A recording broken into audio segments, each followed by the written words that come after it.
Cordial saludo a todos. Les habla el equipo de trabajo conformado por Sandra Humada Santiago y Jemerson Pimienta Costa, quienes hoy presentamos una reflexión crítica en torno a la transformación de la enseñanza como eje fundamental para mejorar la calidad de la educación. En esta presentación abordaremos la necesidad de repensar el pensamiento docente en contextos interculturales, tomando como referencia la institución etnoeducativa número 15 Nueva Esperanza. En el contexto de la institución etnoeducativa Nueva Esperanza, esta problemática adquiere una mayor complejidad.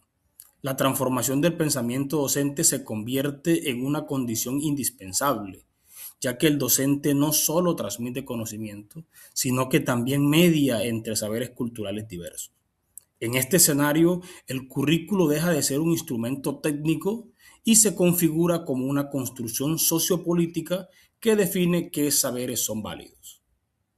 Sin embargo, existe una tensión evidente entre la educación intercultural y los sistemas de evaluación estandarizados, pues los cuales tienden a imponer criterios homogéneos. Tal como lo señala la UNESCO, la justicia curricular requiere reconocer pluralidad de saberes, pero en la práctica esta aspiración se ve limitada por modelos evaluativos descontextualizados. Desde una mirada crítica, autores como Walsh plantean que la interculturalidad no debe reducirse a la inclusión superficial de simples contenidos, sino que debe cuestionar las jerarquías del conocimiento. En coherencia con Morin, esto implica asumir la educación desde la complejidad, articulando saberes diversos. Continuamos entonces con esta diapositiva en la cual se presentan las principales estrategias de enseñanzas innovadoras propuestas en esta investigación. Estas se orientan a transformar la práctica pedagógica desde un enfoque intercultural. En primer lugar, tenemos la estrategia de currículo de diálogo epistemológicos. Esta promueve la horizontalidad de saberes. Esto implica que reconocer tanto los conocimientos ancestrales guayú como los conocimientos científicos universales. Y esto entonces genera un verdadero diálogo entre ambos. En segundo lugar, se proponen las unidades didácticas de doble referente. Aquí entonces se van a articular el estándar nacional con la práctica cultural. Aquí el estudiante va a asumir un papel activo, por lo que puede darse mediante proyectos interdisciplinarios que conectan su contexto con las exigencias académicas. La tercera estrategia son los simulacros de evaluación contextualizados. Aquí se preparan a los estudiantes para las pruebas saber, que son las pruebas estandarizadas en Colombia, pero entonces utilizando situaciones y textos que sean vinculados a su realidad social y territorial. Esto va a permitir entonces un análisis crítico y va a fortalecer el autoestima académico. En cuarto lugar, encontramos los portafolios digitales de identidad. Aquí los estudiantes documentan su aprendizaje, pero esto lo hacen en su lengua materna, el guayunaiki, integrando la tecnología como herramienta para preservar y valorar su cultura, a través de una evaluación más formativa y más humana. Finalmente, se propone la investigación acción desde el territorio. Esta está basada en el aprendizaje por proyecto. El estudiante aborda problemáticas reales de su comunidad, desarrollando aquí soluciones y va a fortalecer entonces su autonomía. En este marco es importante comprender que la transformación de la enseñanza no es una opción, sino una necesidad estructural en los sistemas educativos contemporáneos. En un mundo caracterizado por la aceleración del conocimiento y la diversidad sociocultural, pues los modelos tradicionales basados en transmisión pasiva de contenidos resultan insuficientes y limitantes al tiempo.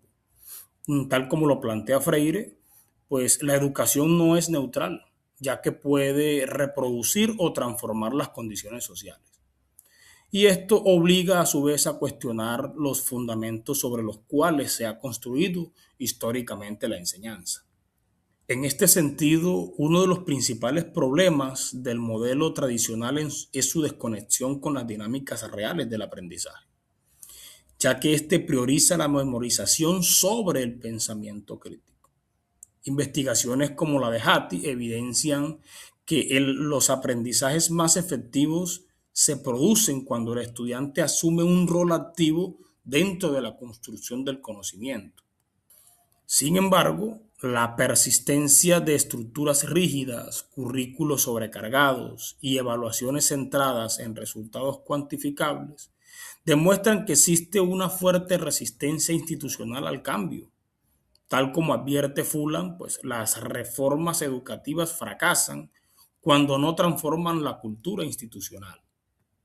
Desde esta perspectiva, la calidad educativa no puede reducirse a indicadores de rendimiento, sino que debe entenderse como la capacidad de generar aprendizajes tanto significativos como contextualizados. En coherencia con esto, pues los enfoques constructivistas y socioculturales, como los propuestos por Vygotsky, reconocen que el aprendizaje es un proceso activo mediado por la interacción social. No obstante, su implementación ha sido en muchos casos superficial, lo que limita su impacto real. En el desarrollo del análisis se evidencia que, aunque existen avances en la adopción de enfoques constructivistas, pues persiste una fractura entre el discurso pedagógico y la práctica educativa. Las estrategias innovadoras se aplican de manera aislada, sin coherencia ni continuidad, lo que limita su impacto. En muchos casos, se reproducen prácticas tradicionales bajo discursos innovadores, lo que confirma que el problema no es metodológico, sino cultural. Además, es importante resaltar que la evaluación estandarizada profundiza en este tipo de tensiones, ya que impone criterios externos que no responden a las realidades del contexto. Frente a esto surge la propuesta de un sistema de evaluación intercultural integral, el cual busca integrar saberes académicos y comunitarios, fortalecer la lengua materna, promover el trabajo colaborativo docente y sobre todo reconocer al estudiante como un sujeto integral dentro de este proceso. No obstante, esta propuesta no está exenta de tensiones. Desde una perspectiva crítica, existe el riesgo de que el modelo de doble referente, donde involucramos tanto lo comunitario y lo nacional, termine reproduciendo las mismas jerarquías que pretende superar. Pues tal como advierte nuevamente Fulham, ninguna innovación será efectiva si no transforma la cultura institucional. En esta misma línea, autores como Sen plantean que la educación debe ampliar las capacidades humanas, lo que implica entender la evaluación no como un mecanismo de medición, sino como una herramienta de desarrollo integral. En cuanto a la discusión, en esta investigación se identificó una tensión central entre el currículo intercultural y los sistemas de evaluación estandarizados. Aunque la institución ha avanzado hacia prácticas pedagógicas más integradoras, persiste esa fractura estructural que provoca la presión de las evaluaciones Saber 11. Estas tienden a priorizar una enseñanza tradicional y muy fragmentada. Entonces, al contratar los resultados con estudios previos en La Guajira, se evidencia una brecha constante entre lo que es el discurso de interculturalidad y la práctica evaluativa. Esto quiere decir que se reconoce la diversidad cultural en teoría, pero no se valida realmente en los instrumentos de evaluación. Por lo tanto, este trabajo aporta un elemento diferencial, no solo se limita al diagnóstico del problema, sino que propone una alternativa que está basada en el pensamiento complejo. Desde esta perspectiva, entonces, la evaluación va a dejar de ser un mecanismo de control y se va a convertir en esa herramienta de justicia epistemológica. Por lo tanto, se valida la hipótesis de que la incoherencia curricular no es solamente responsabilidad del docente, sino es una exposición del sistema de medición y evaluación. Por ello, entonces, se introduce el concepto de doble referente, el cual busca articular los saberes propios con las exigencias del sistema nacional. Por lo tanto, desde el enfoque metodológico, la investigación se va a ubicar en una lógica sociocrítica con un componente propositivo, planteando 5 estrategias concretas para transformar la práctica docente, como las mencioné anteriormente. Pasamos luego a la conclusión, pues esta investigación permitió confirmar que la coherencia curricular en la institución se encuentra en una tensión constante.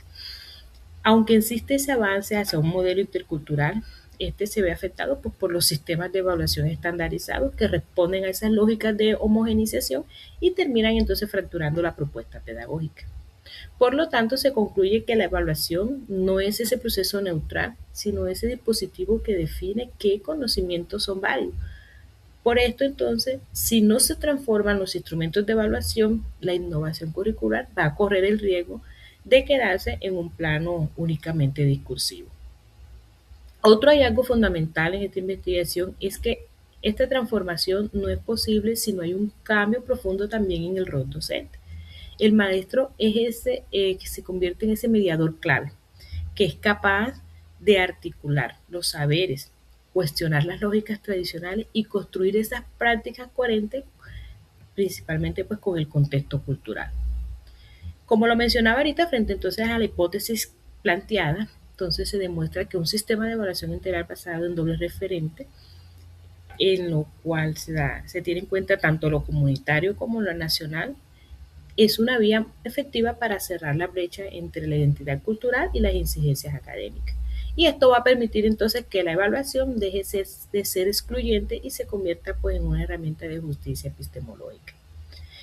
De esta manera también el estudiante va a pasar a ser un actor activo en la construcción de su propio conocimiento, va a fortalecer su pensamiento crítico y su identidad cultural, y esto sin afectar pues, su desempeño académico.